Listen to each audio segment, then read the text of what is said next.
We're back with you. It is episode 3 of Hard Hats and Headspace. Absolutely delighted to have Lauren Rimmer with us, founder and CEO of Construct Change, and a very good friend of mine to come onto the podcast. So welcome. Do you want to tell the people that might watch this a bit more about you and your business? Yes, of course. It's a pleasure to be here. So I'll work backwards from when I fell into construction at the young age of 23. And like you, I did recruitment, did a nice stint in recruitment there. And probably that's where I saw the cracks in the industry form a little bit, lack of diversity, cultures, the well-being sort of things that we talk about quite regularly between us. And I left recruitment to set up my own niche recruitment company, looking at different backgrounds and bringing people into the industry with transferable skills, etc. And my husband turned around to me and said, "You don't like recruitment though." So I quickly diminished that, and I took the recruitment aspect out of it, and it became a consultancy based on social value. So that's where Construct Change was born in 2021. And it very, very quickly progressed about corporate responsibility, ESG, and helping the construction industry build strategies. So that's what we've been doing for the last 3.5 years. Amazing. And having worked with you firsthand, I mean, I think it's incredible. And not many people have found that niche that you're in, certainly not to the extent you have and success. And I think seeing the way you view the industry differently to the traditionals, right? The way it's all, oh, God, tick a box. It's, no, this is going to be real and we're going to do it for real. So I Yeah. think that's been it's been a pleasure, and we'll go into more about that as we go through. And there's some really interesting stuff for us to talk through today, a bit more about corporate social responsibility and ESG. But I want to talk about inclusion of what you used to talk about sobriety as well, and what that means for you. I am not an expert on that field yet, but I remain open to the idea. I'm not either, but I'm trying.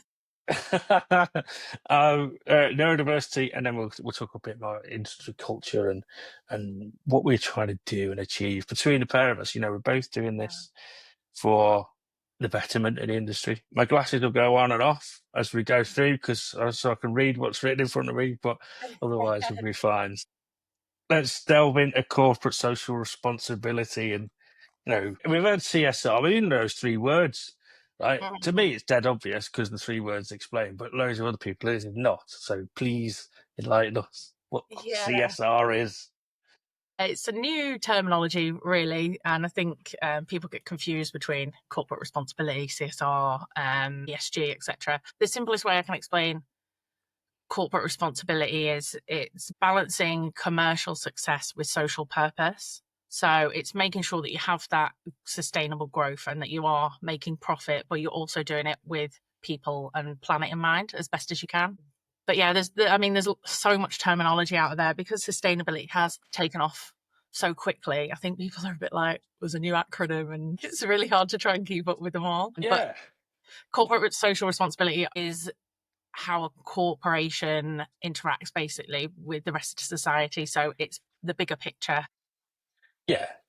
And it is incredible. I mean, I work for a company that is incredibly large and gets involved in all areas of that. My part of the business is one small part. But I look at it and there are the naysayers, right? They've been around for donkey's years, not net zero fans or not carbon reduction fans. And they think, the Trump-esque kind of it's all a nonsense thing, right? So us having a voice and having you helping companies that aren't amazed, that don't have a 2,000 person strong social responsibility function, right?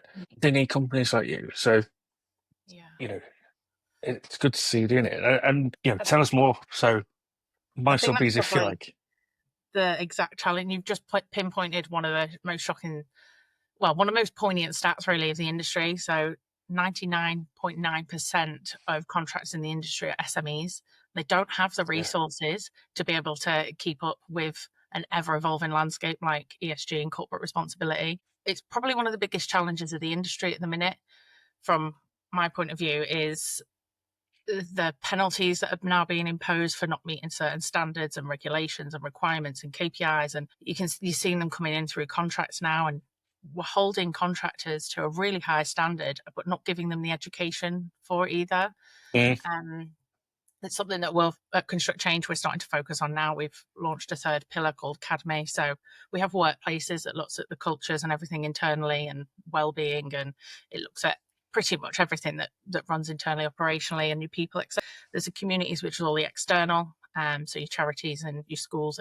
And then, the third pillar now is Academy, where we're starting to build crash courses and in-depth courses from executive level all the way down to entry level to help people start understanding the terminology and what the industry's looking for. It is definitely the biggest challenge that we've got. Well, I think it's, even I know, right? It's moved on from Section 105 apprentices only, in your local borough. There's more to it, That's a good thing, right, though, isn't Yeah. it? To challenge. I know it's hard for the SMEs, but somewhere you've got to start and lead. And I think for those clients and main contractors or government, it's really important that they show demand some change for our sector. Yeah, I I think agree. having you there is good. I think the Section 106 is a great starting place. I do have my gripes with it, I'll be honest. See, I'm that shit at it. I said 105. Anyway, then it's good in a sense where it gives you starting points, but I do think it's ineffective with how quickly social values moved. So my classic example is actually one that I've lived through like 3 times now. Large projects in Westminster, and they want 10 local apprentices that reside in Westminster. I don't know a trade apprentice that lives in Westminster. And I mean, they exist, but to get 10 that are great and want to go into the trade and live there, and sometimes it's just excluding other areas that are lower socioeconomic that could be benefit to students there that do want to go into apprenticeship. So I have my gripes with it, but it is a great starting place. And I think, whilst it's good and everything in Westminster, it's not just about location and associated, it's capabilities. Exactly. You want to employ the best. You want the best capable, most capable people that are able to do your job. Yeah. And they might come from all different backgrounds, and it's good you represent people from different sectors of societies and demographics. But you want the best of those. Exactly. Or allow those people to be their best, actually, is what you want, which is really important. And we'll come on to neurodiversity later, because I think that's a untapped market, but it's hard, isn't it? With those demands. At the end of the day, the contractors are there to deliver a project, first and foremost. And I think sometimes you're given a KPI, but you have to do it within this boundary. And to deliver a job and try and do that and do this as well, sometimes it's just not what you need as a contractor getting onto a project. No, it's hard. It is really hard. And I think we work on various different contracts, various clients, all amazing, obviously, but with their own demands. And I think there's definitely a market for your services and construction services to inform those clients as well.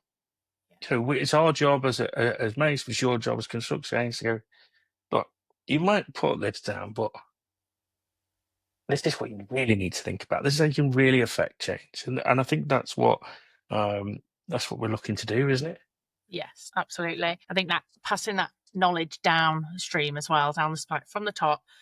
So obviously Section 106 comes in at planning, and it's decided by the councils and it's put into the developers and it comes downstream from there. But if you're passing down KPIs, you do have a responsibility to give them the education on how to achieve them, really. It's not new, and if it is an expectation and deliverable that you have, then everybody should really be working together to try and achieve them. So let's dive into construction culture then. Because I think that fits well there, right? And the importance of bringing diversity, and not again for ticking boxes, for the sake of a better future for the industry, for bringing the best people in. So diversity and inclusive practices. Go on, give me your view on that, and I'll butt in with mine now and again. I think EDI, the words are the wrong way around, really, because I do think everything starts with inclusion. Actually, your big boss, Jason Millett, said that once in an EDI forum that I came to last year with Mace, and I was really pleased to hear him say it, because I was like, yes, they get it. It's quite right. If everybody feels included, there's a sense of belonging, and quite naturally that will enhance and cultivate a lot of diversity. And equality and equity comes with that as well. So I do think it all starts with I, because if people feel safe, I think everything else comes thereafter. Yeah. So yeah, I think the industry has a really big problem with that inclusion piece, because the people we attract into the industry are so diverse. You think that people come from all walks of life. It is Yeah. quite an open industry, and you can have people come in at entry level in all sorts of roles. So naturally, we do attract the diversity. It's then about making them feel included so that they stay. Yeah. And I think that's That's probably really one of important. the problems. I mean, do let Northerners in, clearly. Clearly, Well, I don't think London would be built if it wasn't from people from the northwest and Scotland, to be honest with you. we're all industrial um, northerners. all the people that build things properly. Anyway, sorry to my southern colleagues and friends. Just that's how it is. We're all out Um, with the job in Scotland. no, no. Anyway, I think is can be more inclusive as an industry, Yeah. but I think that they don't really. We have policies, we have processes, we have kite marks, we have employee ERGs, right? Which is, am I a fan? Yes, but people are asked to do that and their day job and not miss any of it out. It's how you resource those employee resource groups, right? But I would like to see inclusion, not just given the same profile as health, safety, and well-being, because as you mentioned, what Jason said, right, an inclusive workplace is a happier and safer workplace. Yeah. So give it some of the money that health, safety, and well-being gets as well. Yeah. Give it some of the budget as a society, as an industry. And I think you should always employ the right person for the job, but I think having role models there, someone who represents you, is important in a business. So having the right mix of diversity in your business and in your senior leadership team is important. But I think, people are like neurodiversity. That's something we're both passionate about. Not just nicking the free stuff off the internet, right? Or that's not really free, but actually, if you Living had it. if you had a reasonable adjustment, right? Simple, putting a crate next to a fence so you can get over the fence because you're shorter than someone who can just hop over it. Yeah. You would do that as a reasonable adjustment. Mm-hmm. But you have dyslexia, and loads of people do, right? And some struggle with using a computer. So you might get software. Software's becoming more relevant. But you will go, well, there's this bit of software, we'll buy that bit of software. There you go, done it now. Hang on, you didn't do a method statement of how to use the step to get over the fence. You didn't do a method statement to how to use the to text or talk to text technology. Yeah, that's You the just did. definition of tick box, really, isn't it? Yeah. So It's where's the there. coaching? Where's the coaching for those Mhm. individuals to learn how to do that stuff? So Yeah, I I think think that's really there's important. yeah. And I think by making people feel like they're welcomed at work, they're thought of, and that runs through their values and their everyday, is the real piece of inclusion. Like, the policies and the practices are genuinely the foundations. It needs to just Yeah. be lived every single day. And honestly, I probably think that if you did give it the funding, like you're saying, from wellbeing, I think that's fantastic. If you gave it the same funding as health and safety and wellbeing, etc., I actually think you'd probably solve some of the skills gap as well, because Mm. people are leaving not just jobs and moving around the industry, they're actually leaving the industry as well. And there's got to be a reason behind that. And I do think inclusion plays a really big part in that. So yeah, I really do think that a budget would be amazing. Yeah, We I would be mean, the first. well, I think that's it. Businesses do put money in. Some businesses put money in, some more than others. And looking at maybe different techniques and coaching and seeing it as the investment as it should be. Businesses, for example, are massively invested in AI, right? Yeah. Let's not get into that debate, right? Because We'll I be am here not an expert on it. I've only around. just downloaded Copilot, right? So we're way behind the curve on that. But we invest in technology all the time. Yeah. And what about and we'll send someone on a course to do, I don't know, building safety or CDM regs or triple STS or right, all these qualifications. What about that person might go on a SMSTS course, can't read very well, might not pass, right? Or Mhm. whatever it might be, giving them the opportunity or the assistance, the coaching they need to get through that. Yeah. Right? They might stay. They might not go and move for 50p an hour if it were in a really inclusive culture. Do you know what I mean? Yeah. I think you picked up on coaching quite a lot there, and I do think that is such a good way to guide people and help them and understand them. And it really touches on, I think the key thing for inclusive is just listening to people and finding out what they need and what they want in order to feel included. Listening to people is probably the first thing that I would say. If there are businesses out there thinking, well, how do I even start with inclusion? I think listening is really the first point of it. Yeah. There's strategies to do it. You can do it. Everyone should have an appraisal every year. So if you have an appraisal process in place, that's a really good opportunity. But there's things like engagement surveys and roundtable discussions and forums like that as well, where you can start really listening to people on what will help. And there'll be all Yeah. sorts come out of it, and some you'll be able to do and some you won't be able to do. And you've just got to really try and balance what it is that's feasible for the business to input. Yeah. And you know what? Apart from the time you're in that meeting room, all of that's free. Right? Innit? Having a chat is free. Yeah, it is. But like I said, you do it on work time, and there is a consequence, but it's an hour and a bit of prep and a bit of typing up after. But the conversation's dead important, not the paperwork, right? Not the book in the meeting room or the right coffee or right. It is sit down, have a chat. How do you think appraisals are? How's it going for you? What's gone really well? How can we make sure that always does that for you? You always do really well at that. And are there any stones in your shoe? Is there anything we need to get on top of? Yeah, I think a lot of Because in the people, middle of that, isn't it? yeah. Yeah. But the middle stuff, like you're doing and you're all right at. Brilliant. Yeah. What's stopping you live our values and cultures? What are you brilliant at that you can come and teach everyone else at? Yeah. It's amazing. It's simple. Yeah. It's not as overcomplicated, right? You've not put enough goals down. The Yeah, KPIs, sorry. creating the third one for the For the sake of it. But what you've pointed out, though, those three keys to inclusion are really important. I think you've hit the nail on the head there. And for me, I want to see more of that. I want to see. I've said on a previous podcast, I have a bias towards neurodiversity, not just because I am neurodiverse, but I've seen firsthand what Genius do as well. And in those appraisals, we should be using tools like that. And I'm a great advocate for all that.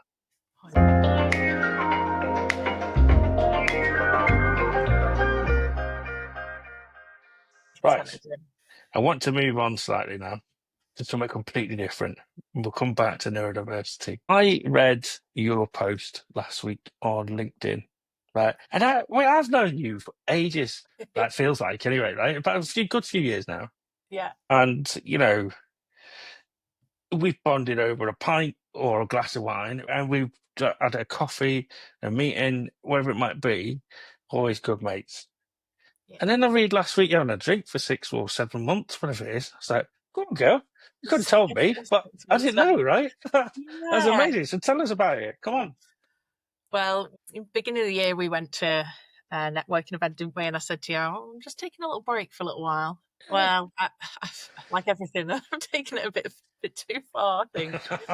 It started as dry January, and I went away with my husband. He doesn't really drink that much, so I managed to get through February, which felt easy, and I felt like I cheated a little bit. So went for March as well, and then I started asking myself two questions really. One was, how far can I go, as like a little personal challenge, and then the next one was, I've never been this far before without drinking, so what is it going to take? What's a good enough reason for me to drink next? And I've asked myself that every time I've been out or been in a room or been to a networking event or been out with my mates, and none of it's felt like it was worth breaking it. So I think it is a mix between the personal challenge and just realizing that every situation I've been in has actually been better because I've not been drinking. I think it's got a lot to do with that construction culture that we've been talking about. I think midweek hits in the construction industry and the social scene takes over, and Wednesday night or Thursday night in the pub with all your mates and people from site in the office, etc. And it's you're in, it's a good buzz and you're in with the crowd, and it is a fantastic atmosphere. I think what happened with me is that I just clung on to that to be in with certain groups and seeing certain people and being business, developing my business. And I truly believe that I really needed it. What's transpired is I'm still hanging out with all the same people. I might go home a little bit earlier on some days if I'm tired, but most of the time I'm still out and I'm really enjoying myself. Yeah, and I still love the atmosphere. So yeah, it was the hardest part to overcome was that drinking culture in the industry more than anything.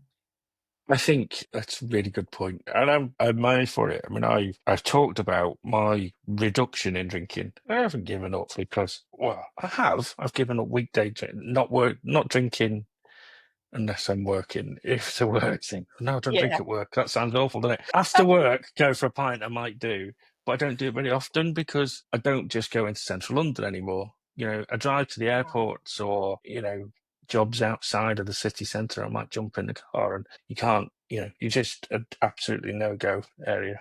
Well, I was drinking a lot, a hell of a lot, probably just over a year ago. And then I started seeing a counsellor and, told you about a diagnosis and depression and I think I was just that was my medication, self-medicating with that. And I think I feel better for it. Don't get me wrong, I still enjoy going to the pub. I still enjoy those conversations. But what I notice now is if I go out and I'm not the one drinking, God, people are boring when they're drunk. Right? If you're not, right? Absolutely. So that's why you go home early, I think. And Yeah. that's why I go home early. Because the longer the night goes, right, it gets difficult. But The more messy it gets. Yeah. yeah, but I think, there's links, isn't there? Right? We talk about the normalization of alcohol and, drugs and alcohol in our industry. Now, I did the tobacco drug, right? That's a drug. Yeah. And I've given that up. But anything else I've not really ever done because I'm a bit of a wuss, to be honest. I wouldn't try it. Not And I'm not advisable. saying it's a good thing. I'm not saying brave people are great for doing it. Yeah. But I was interested in your thoughts on that, the impact of the drinking and drugs culture on Yeah. our side. I think construction has an issue with drugs and alcohol. I mean, if we're talking plainly and really openly about it, I think everybody's probably been on a night out in construction where somebody around them has been taking drugs and drinking. I do think there's a really inherent link with well-being, and we've got some really shocking statistics in the industry, unfortunately. We've got 2 workers die by suicide every working day, and workers in the construction industry are 4 times more likely to die by suicide. And a lot of people, when I say those statistics, always say, "Oh, but they have issues at home as well." Those statistics are so specific to the industry. You can't Yeah, ignore the intrinsic link. It's there. It has to be linked to the pressures really of the industry. yeah, And it always, I believe, it comes all the way back to cost and program every single time. You can see how it drips down and affects the yeah, well-being of the people at the very bottom of the chain, more so than the middle, I guess. But yeah, I yeah, just think it's really got to be recognised that the pressures of the industry do lead to outlets of stress through drugs and alcohol, and unfortunately there's higher suicide statistics. There's science behind that being linked to drugs and alcohol as well. yeah. I think you're right. And I think people self-medicate the poor mental health, the self-medications through drugs and alcohol abuse just exacerbate that situation, right? And I think they're a mood enhancer. So if you're in a bad mood, they make you in a more of a bad mood. If you're in a Yeah. good mood, they can make you feel really jolly, right? Yeah. Certainly the alcohol. Genuinely, apart from tobacco, I have no lived experience, and I would tell you if I did. I think it's but I've seen people on it, and the fact you see people, and you're in the pub, what's wrong with them? Well, they've just done something there. You're like, oh, that's what So it does to you. Don't want normalized. any of Yeah. that, thanks. And I think so. Therefore, as employers, as a consultant for your employers, what can we do to support people to get out of that rather than just shame them?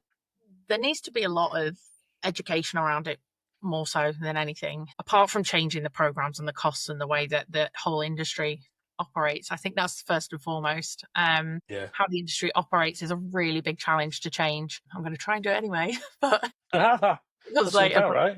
yeah, it is. And it's about making our environments as healthy as they can possibly be. So if we can make small changes, have a bigger impact in the industry, that's really what we should be focusing on.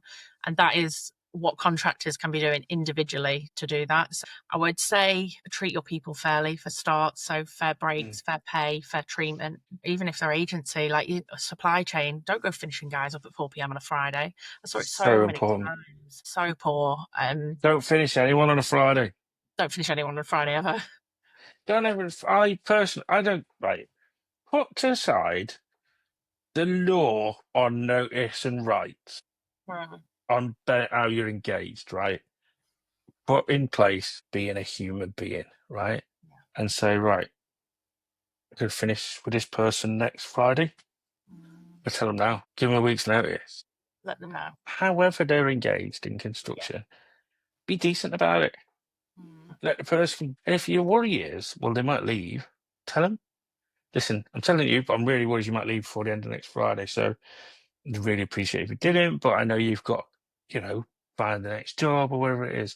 That's an issue, right? The peripatetic nature, full of that word, right, of our industry got to be part of the issue, really. And I think just being decent, Yeah, I agree. listen, being a human is really important. Operating fairly as a business and looking after people and putting that really human element in it is so important to support people. It goes back to that inclusion piece as well, but making them feel safe at work, as in there's a psychological safety about it, and making them feel like they've got job security, that all those things, when you don't have them, are really, really stressful. So I think the way that you operate as an entire business is one aspect. You've got the education side of things. Somebody I wanted to mention on Sobriety is Millie Gooch. She's a friend of a friend, and she's absolutely fantastic. And she's done a TED talk recently. So if you get a chance, have a look at that. Send the links to, we'll put it in as well for the podcast. I'll send the link through. Yeah, she's fantastic, and her material on Instagram really stands out to me. So I follow and like a lot of her stuff.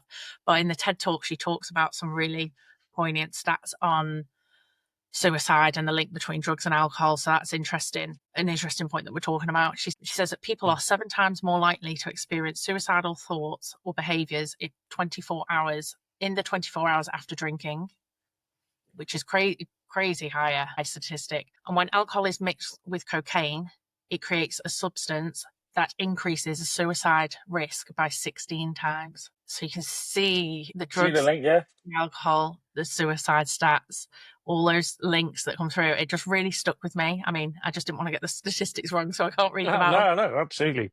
And there'll always be someone on a keyboard somewhere who'll be willing to tell you it's different, right? Oh, there will, Don't. yeah. Whoever it is, don't, right? We're just trying to change the world here, not be pulled up on a percentage. Let's try our best. But I have a look at the TED Talk, and I'm Millie references all the statistics as well. So yeah, it's definitely worth a read to get more facts on that. Sorry, listen. Yeah, it's an interesting way, because we do a lot of tier ones. Certainly at my tier one who I work for. I think we're brilliant on checking for drugs and alcohol. Some go too far, and this will be controversial because everyone will say you can't say that because, what is too much? Testing every single person for every single job is too much, right? What's the point? It's really expensive, right? But every incident, random, because really important. Yeah, I agree. And treating everyone the same. But then giving support if someone failed the drugs and alcohol test at work. Yes, you are a bother. And what's the support for the individual? Yeah. What's the support to help them? Giving everyone the sack is not the answer. No. That's what's making it worse sometimes. Yes, in some instances, that's going to be the outcome, right? But it doesn't always. Surely, it doesn't have to be always forever, right? We can't just go, you're out in the dumpster because you've got some cannabis in your system, Yeah. right? Forever. The cycle, doesn't it? Yeah. And don't forget, cannabis can be medicated, be prescribed, sorry, to you Mhm. these days. And we've got all this coming. Like, the world's going to get funkier with what can be Grey prescribed. areas.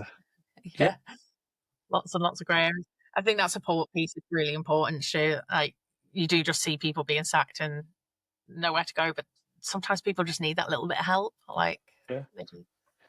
And that applies in all sorts of parts of our industry. Drugs and alcohol is the point we're talking about. But I think the chance for rehabilitation, or yeah, it's probably the right word, actually, from doing something you probably shouldn't have done, or being in a situation you shouldn't have been in, is incredibly important, and showing some remorse. And if someone can learn from a situation, like saying the wrong thing, Mhm. and everyone goes, I believe you just said that. And that person goes, I'm so sorry. Straight away, I've had a version of this recently. Clearly, I'm not going to go into detail. On the face of it, people say, we do not tolerate this kind of behavior. Okay, so re-educating someone, taking their apology, understanding that they've learned from it, you are not tolerating the behavior that happened. You're helping someone. You're giving them support to learn and be better. Let's not be a cynic all of the time. They never change. People will change because they go, well, if I keep doing this, I'm definitely going to keep getting sacked Yeah, or whatever, right? Or worse. And there are worse things. that is how you drive a culture, though, is by Mm, teaching people what's wrong and reteaching what's right. Like that is how yeah. you get the culture better. If you just keep cutting people out of it or sacking them, it's Kicking a can down the road.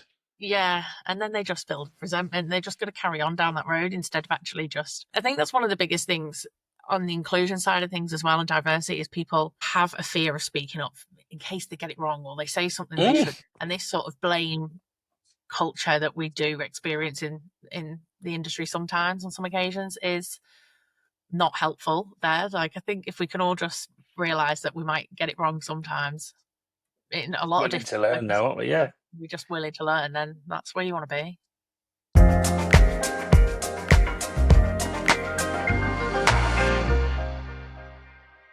I mean, look, I'm a working class lad from North Wales, and I've learned on the job. I've watched my daughter go through GCSEs with absolute amazement how Mm. hard it was, first off. But I've got to where I am within Mace through listening, learning from my mistakes as much as the success, more than the successes. I don't think the successes come from your previous successes. Well, you got it wrong once. Then the more you practice, the better you get. Isn't it? Yeah. I remember a story from when I was probably early 20s. I know exactly where I was. I was at Esher Place down in southwest London, a trade union training college. A couple of Scottish guys. For me, I could tell it was the most aggressive friendship I've ever seen. Like the way they used to talk to each other, these blokes. Yeah. Like, effing this, and you want this, effing that. You know, wow, I've never known someone be so horrible but nice at the same time to each other. This is two blokes that work together, Pat Finnan and Jimmy Craigie. Then they were, God rest them, they're not with us, and wonderful people and characters. But I remember walking in, having heard them giving each other, like, it sounds like a row to anyone else, but they were laughing while they were doing it. So I walked in and I was like, do you two want an effing lift to the station? And they're like, what? And I'm like, whoa. I wasn't in the groovy gang, right? I'm not suggesting it was right to be as aggressive as they were, but they were of a different generation to me. They were friends for years. That's how they talked to each other.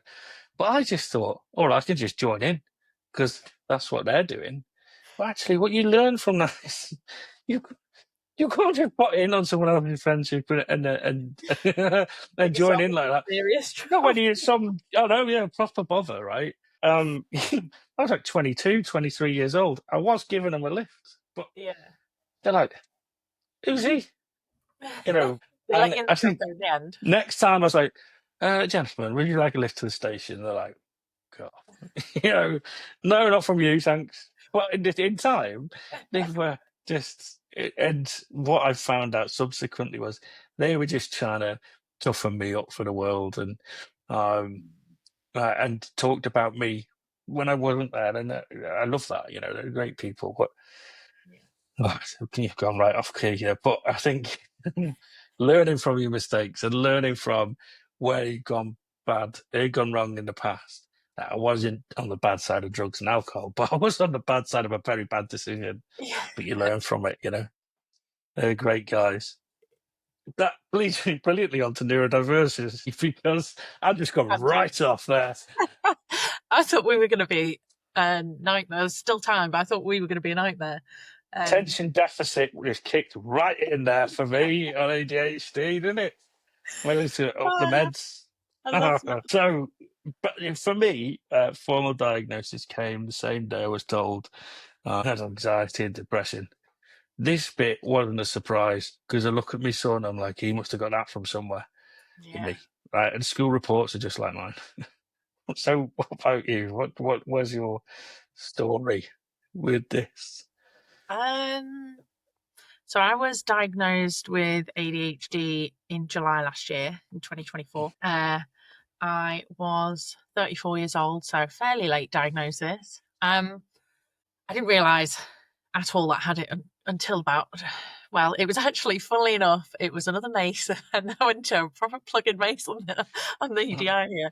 But I was sat in the EDI forum again, run by the lovely Canute, and they had somebody come in and talk about neurodiversities and the types of neurodiversity, and they asked everyone to raise their hand and say who had a neurodiversity. And I looked around the room and I thought, oh, that's brave.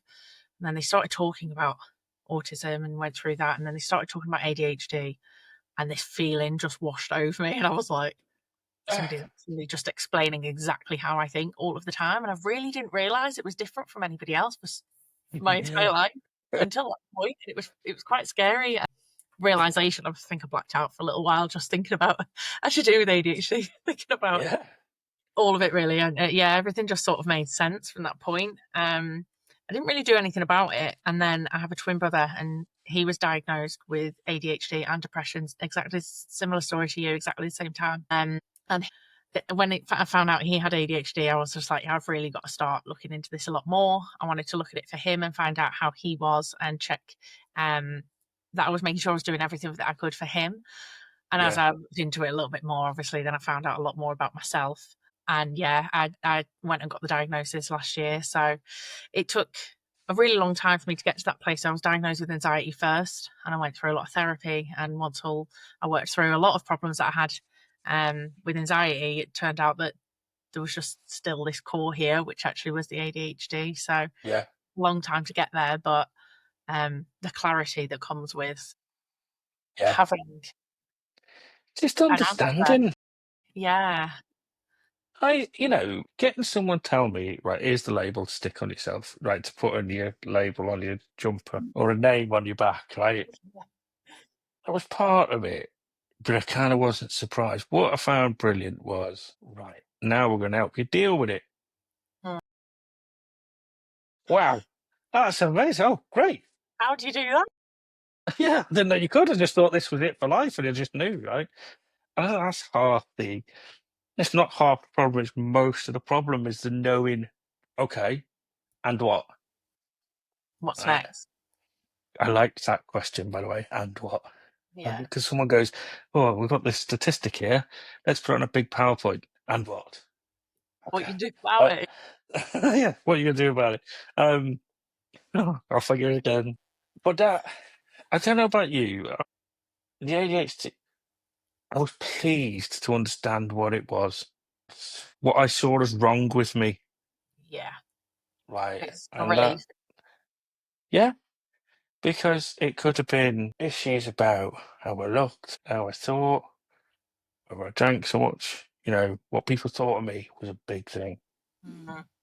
Care less now, right? Yeah. Otherwise, I wouldn't be doing this if I cared so much because I'd be frightened of putting it out there. Yeah. And I think after I was 46 when I got my diagnosis, I know I don't look it. Actually, do look at all that white hair. And I care less now about what people think. I care more about what I think of myself. Right, it sounds soppy, but I can't think of another phrase. I've fallen back. I love myself again. I didn't before. Mm. And that's what I went through with counselling, and that helped with my mental health. also helped with coping with ADHD. The experts in the field don't like the superpowers thing. They're saying ADHD, neurodiversity is a superpower thing. It's not the conversation. I can't keep up with the linguistics of Mhm. different things, right? But they don't like that these days. 5 years ago, it was all about your superpowers. Now it's not. No, we're not. We're not The superheroes. wonders. Oh no, yeah. But the wonders of my ADHD that helped me was all my strengths from it are I can write. If someone says to me, you've got 15 minutes to do a presentation and present it, and it be shit hot, use the language, but we're adults. I can do it. And there's not many as good as me, are it? Yeah, And I can walk into a room with anyone, right? Whether it's the client, my company's client, yeah, or the lads on site and the lasses on site, right? Or people in the coffee shop opposite the site are going, "Oh, you've shut the roads, and right, I'll tell you what, I'll have 10 coffees, please, just to say sorry, and then go and hand them out." I don't know, probably, it's pretty yeah, decent. And those things, just being able to think on your feet is wonderful. Change gear. I always say to my wife, I can change gear quicker than a Bugatti. yeah, yeah. It is Change so true. subject. It's such a yeah, it's changing subject, but also Yeah, adaptability is just so quick. yeah, It is. I understand the superpower thing and people saying like because it can be so debilitating at times. I yeah, mean, I think the biggest debilitators for me with ADHD is that rejection sensitivity, which is is the minute you think somebody doesn't like you, it's like that awful, awful feeling. It's like the world's ending. And I think a lot of the clarity that you get from getting the diagnosis, it makes you understand that a lot more. And I think I'm where yeah, you're at now, Stu. Something's happened like in the last 6 months where I yeah. just don't really care anymore what people I think. care And what I think. I do yeah, care what people think, right? It's a bit, but I care less. I care yeah, more about the whole, right? And I'm going to like me more if I'm doing the right thing yeah, for people, exactly. I think it's and the about rest comes with it.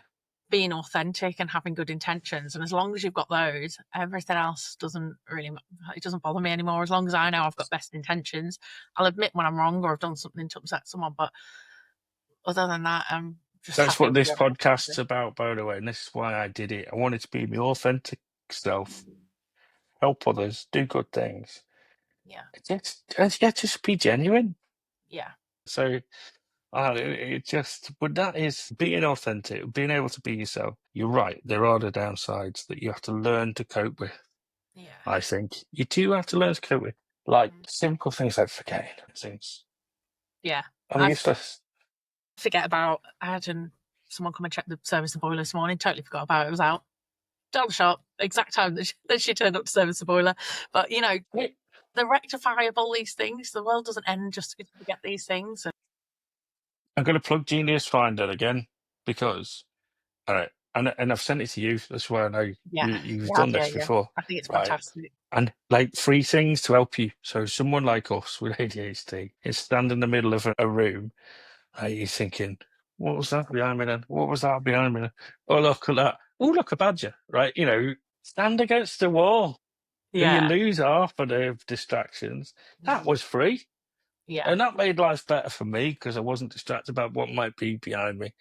That all came for me from going through that Genius Finder process. yeah, But this is expensive. It's like 40, 50 quid. So yeah, imagine we could do your whole workforce and go, well, on the whole, my workforce needs to stand against the wall when they're doing a plan. Or you know what I mean? yeah. Like, But oh, that these are makes the sense. simple coping mechanisms. I mean, the Yeah. coping mechanisms that I learned throughout my life are probably why I didn't get diagnosed earlier. But Mhm. I'm Yeah. still learning every single day on things now that I know what's ADHD, like some of the traits that I Yeah. have. Like I know how to find coping mechanisms now. And at Genius Within, I think every employer should consider looking at them and helping their employees. Yeah. They estimate there's 15 to 20% of the population has a neurodiversity. So you Yeah. think how many people you must have within your business that you can help them find out Yeah. more about themselves, help them with their performance, their productivity. Like if you help them understand themselves better, it's better. Yeah. Neurodiversity doesn't stop at the door of the C-suite. Yeah, The C-suite are definitely neurodiverse. Right? You've got to have these amazing talents to get to the top, Yeah. and the ability to change gear. Right? I'm an associate director of a major company. Sometimes I can't believe it. Other times I'm like, wow, that's because I'm great at this shit. That's dead important, and I Yeah. think we've got to recognise that a fifth of the world is neurodiverse, at least, Yeah. probably Mhm. more. Yeah, And we've got to that's stuff just. that we sort of estimate. The thing that really riles me up the most about neurodiversity is when people talk about it being trendy or so and so's now diagnosed with. And isn't it funny how everyone's getting diagnosed? And it's like, well, science is like medical science is moving forward. Yeah, We understand it a lot more now. Like people are I just can't fathom like how people think it, that it's some sort of a trend and fad. trivialize it. Yeah, It's not. We're just no, better at it. yeah, yeah. We're just finding out more now. Like we're learning. You know, for years, if you equate to physical health and well-being, everyone was saying, "Isn't it great now? We're diagnosing more and more people with a cancer or an illness or a frailty physically." Well, this controls all of that. Yeah, None of the rest of your body does anything without your no, brain. I know. So we're going to look the way to help ourselves be our genuine selves. And I Yeah, think that makes the rest of your body, mental and physical health, go hand in hand. Good mental health will help your physical health. And I think 100%. that's where we're going to go. And everybody wins Uh, at the end of the day if people can understand themselves a lot more. You Then don't want to be the everybody's grump. fine. Yeah. If you get to work and everyone's happy, you're going to be happy. Or how chances are you're going to be happier, aren't you? 100%. And feel more included and part of the team. So I think, anyone who's listened to this or watched us on the YouTube, as I say to Frankie, when my son The winds him up YouTube. Oh my because I call God. it the YouTube. Show me age then. It's not the YouTube, Dad. Anyway, anyone who's watching us on the YouTube, listening on the Spotify or Apple or wherever you get your podcast from, Uh, think about these things. Think about yourself and what will make you be more genuine. And then, if you're running an SME, look up Construct Change, right? I'm going to do the plug, so you haven't asked me to, but I'm going to, right? And we'll put all the links in after. And I want people to think about your own company and what kind of culture you've created in there, and is it the right thing, and seek some guidance and advice. And whether that's from us as a tier one, who's your client, or getting someone in like you to help them. Yeah, I yeah. want people to think like that. And I think one of the most important things, because I hear this all the time, oh, it's just the way it is, or it's the way it's always been. Like, really challenge if you still think that is the best way. And then ask yourself Yeah. why you think it's still the best way. If you can't answer it, you've got the first bit wrong. Like, I think it's really, really important to just question, like, what are you still just doing it because it's the way you've always done it? It's a bit like, right, so if you're in charge of the policies in your business, can't do that. It's against our policy. All right, was our policy right? Oh, didn't think of that. Well, maybe we could change the policy because it's our policy. Right? Yeah. Does it meet the law? Yeah. Anything else over the top of that? Right. Little secret there. If you're the boss, you can change it. Or the owner. And I just think, you're right. It's not just the way it is. Change it. Mhm. Was it IT? You're never going to agree with that, are they? But anyone I know. else, you'd be fine. And I think we're being sensible, obviously, that is.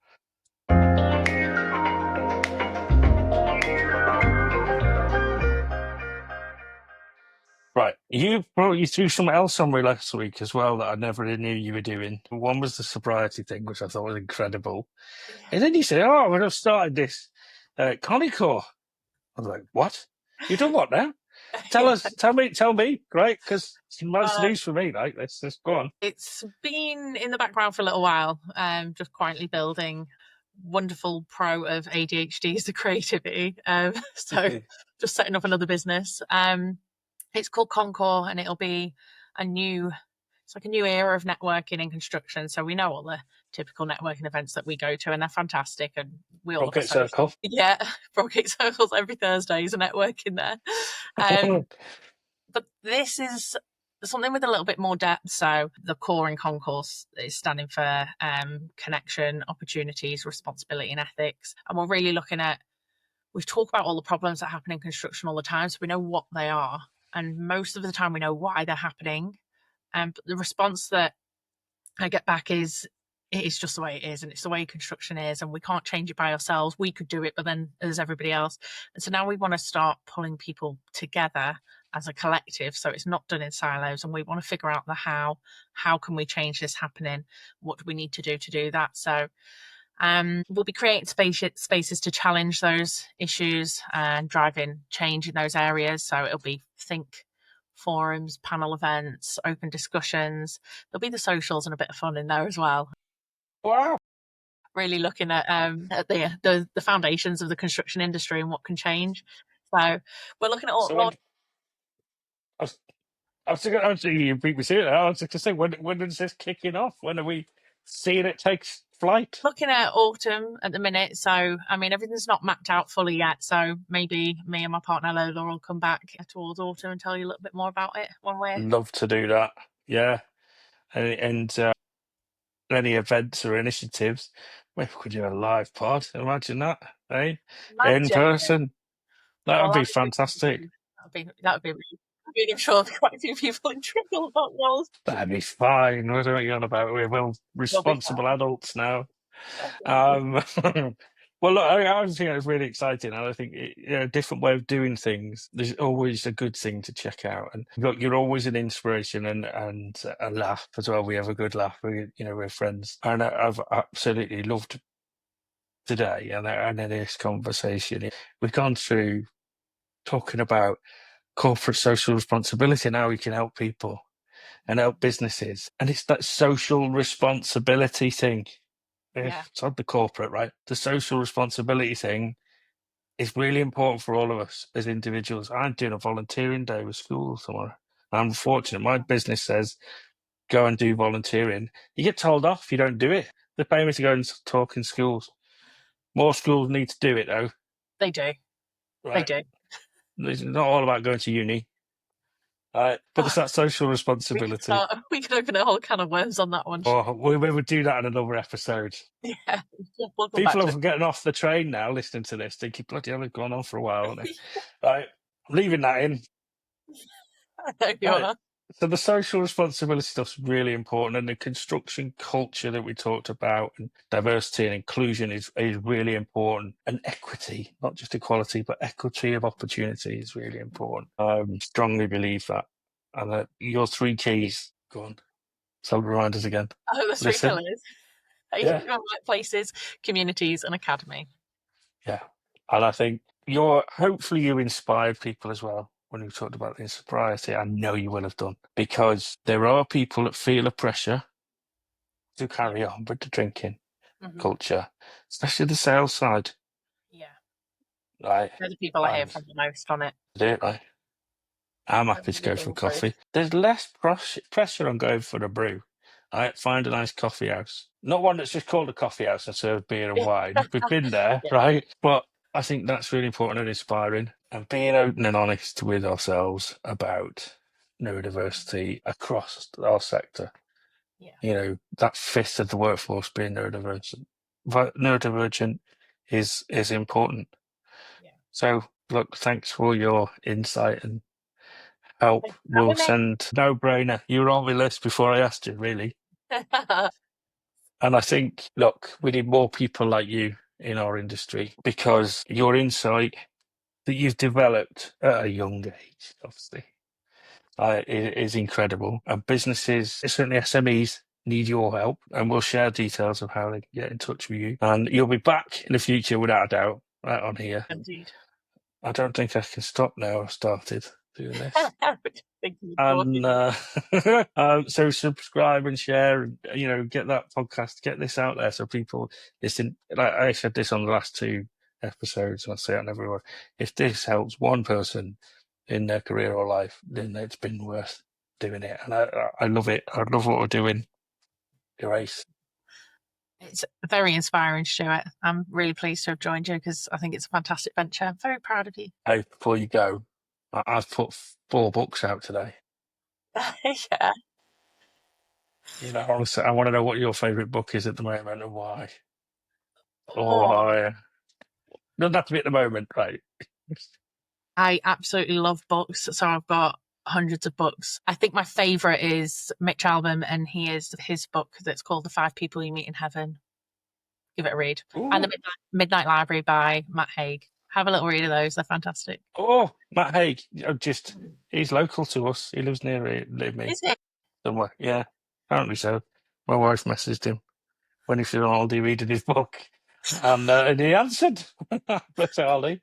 Didn't know Well, how it was going.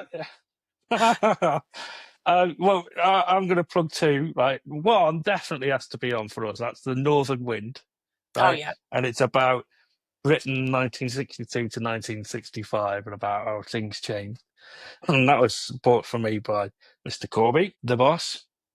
Yeah. And then this one, right, which is super relevant to us today, right? Learning from Neurodiverse Leaders Oh, by fantastic. Dr. Nancy Doyle. Right, Amazing. I'm sending you a copy. Yes, I'm going to get her please. to sign it first because she's a pal, Please. right? And I'm going to send it up to you. That would be amazing. Thank you very Brilliant. much. Lovely to see you. And you too. We'll catch up over a brew soon, right? We're not on And a one. cake. I'm in for cake. Yeah, I probably shouldn't have a cake, to be honest, but whatever. I'll say it before someone else does. Right. Have a See you lovely soon. rest of your evening, You too. and see you soon. See you soon. Catch you later. Bye. Bye.